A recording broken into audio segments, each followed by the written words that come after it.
E aí, caros alunos e Daniel, tão jóia ou quá? Hoje viemos apresentar um belíssimo trabalho, ok? Então, por obséquio, peço com antecedência que fiquem por gentileza calados. Então vamos começar. A Guerra do Vietnã e a Crise dos Mísseis. O que foi a Guerra do Vietnã? A Guerra do Vietnã foi um conflito armado ocorrido entre os anos de 1959 a 1976 em que o Vietnã do Norte e o do Sul pegaram em armas para lutar pela unificação do país. Até o final da Segunda Guerra Mundial, a região vietnamita era dominada pela França, cuja ocupação iniciara em meados do século XIX. Essa guerra se tornou símbolo da Guerra Fria, pois a região norte do país era influenciada pelo comunismo e a do sul pelo capitalismo. Os Estados Unidos enviaram tropas para o Vietnã, porém foram derrotadas pelos guerrilheiros do norte. O país asiático foi unificado em 1976.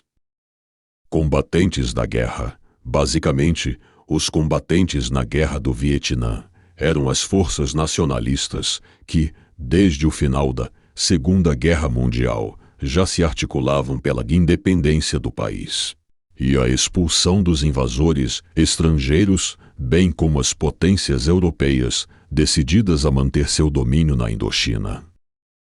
Além disso, as superpotências da Guerra Fria, Estados Unidos e União Soviética, também interferiram no confronto armado na Ásia. Causas da guerra. Com o fim da Segunda Guerra Mundial, em 1945, foi dado início ao processo de descolonização da Ásia e da África, ou seja, as colônias europeias nesses continentes buscaram obter sua independência pelo meio pacífico. Via acordos com os países europeus ou pela via armada, com grupos regionais se armando para expulsarem os invasores estrangeiros dos seus países e declararem as suas independências. A Guerra Fria interferiu nessa guerra por conta do apoio logístico e armado dos Estados Unidos e União Soviética para as duas regiões vietnamitas em conflito. A partir de 1964, os norte-americanos enviaram soldados para o Vietnã no intuito de responder a um ataque vietnamita do norte a uma embarcação dos Estados Unidos. Fim e consequências da Guerra do Vietnã. Por conta do grande número de baixas no exército dos Estados Unidos que lutava no Vietnã e a pressão da opinião pública, o presidente Richard Nixon assinou, em 1973, o cessar-fogo e autorizou o retorno das tropas norte-americanas para casa.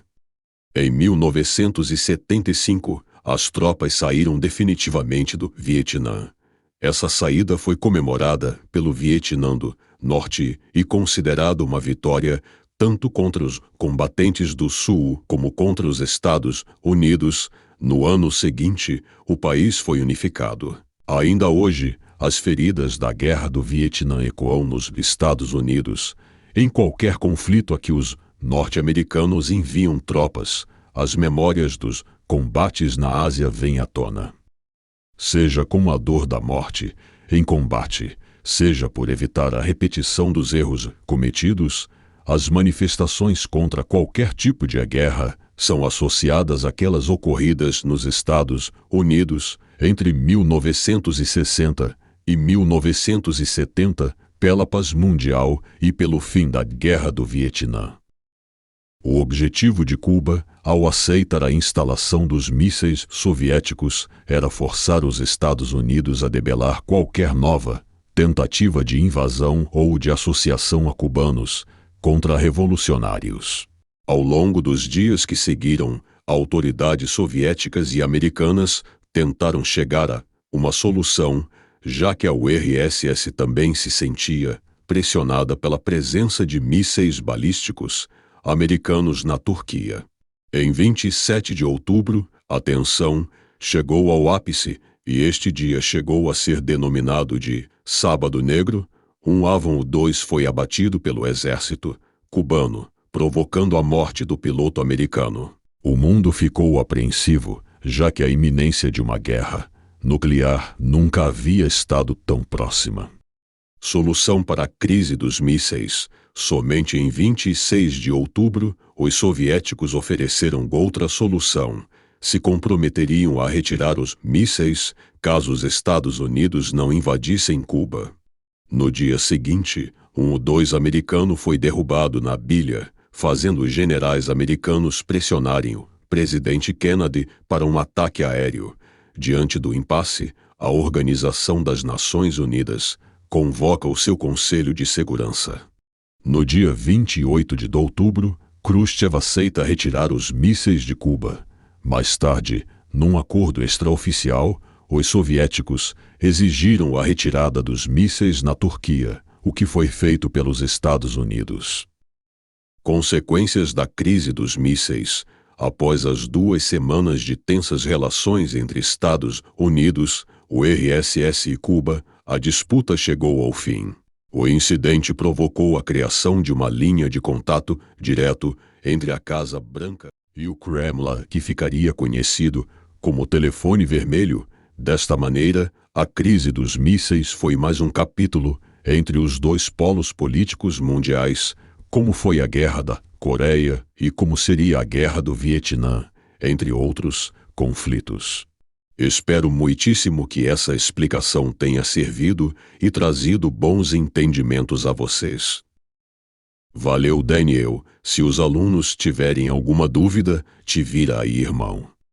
Beijinhos de luz. Enfim, os créditos. Chamando as sereias, a chance é agora de saudar a Eris com uma dança da hora. Ela arrasa, alucina, domina o mar. Altas ondas, majestade, também vamos pegar. Sobre a onda deslizar, layback, tem, vai se amarrar. Pega essa onda pra no tubo entrar, fazendo uma